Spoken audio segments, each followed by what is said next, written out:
Minus 2 formula বহু পুরনো formula, এটা অকার্যকর। এই ফর্মুলা অকার্যকর, যে যত চেষ্টাই করুক এটা অকার্যকর ফর্মুলা।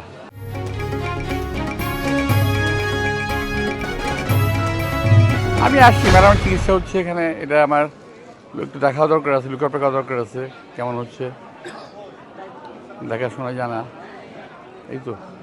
আজকে আজকে আমির খসরু মাহমুদ, যিনি আপনাদের দলের অন্যতম শীর্ষ নেতা, তিনি বলেছিলেন যে -2 ফর্মুলা যেটি হওয়ার জন্য একটি চক্র অপতত্ত্ব চালিয়ে যাচ্ছে, সেটি এত সহজ নয় এবং বিএনপি খুব শক্তিশালী। এই বিষয়ে আপনার কি বক্তব্য?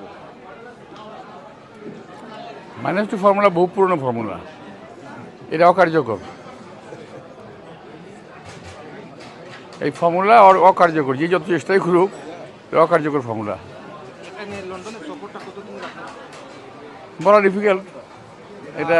এটা ম্যাডামের চিকিৎসার পরিস্থিতি বুঝে আমি ডিসিশন নেব। হ্যাঁ, আচ্ছা, এই যেভাবে নাও, আমি এটা তুমি যেভাবে ভালো বুঝে নিতে পারো। খালেদা জিয়ার ম্যাডামের চিকিৎসা এবং সবকিছু যে আপডেট, কোনো অগ্রগতি আপনি কি পেয়েছেন কিনা, কোনো তথ্য কি আপনার কাছে এসেছে কিনা? মাত্র আসলাম, জানবো কীভাবে? ম্যাডাম আসছি 7 তারিখে, ট্রিটমেন্ট হচ্ছে, পরীক্ষা নিরীক্ষা হচ্ছে, হয়তো জানতে পারবো আগামীকাল পরশু। আমি কি বলতে পারবো না এখন এটা। পাবলিক রিঅ্যাকশন, দেশ গড়ায় আপনার মতামত।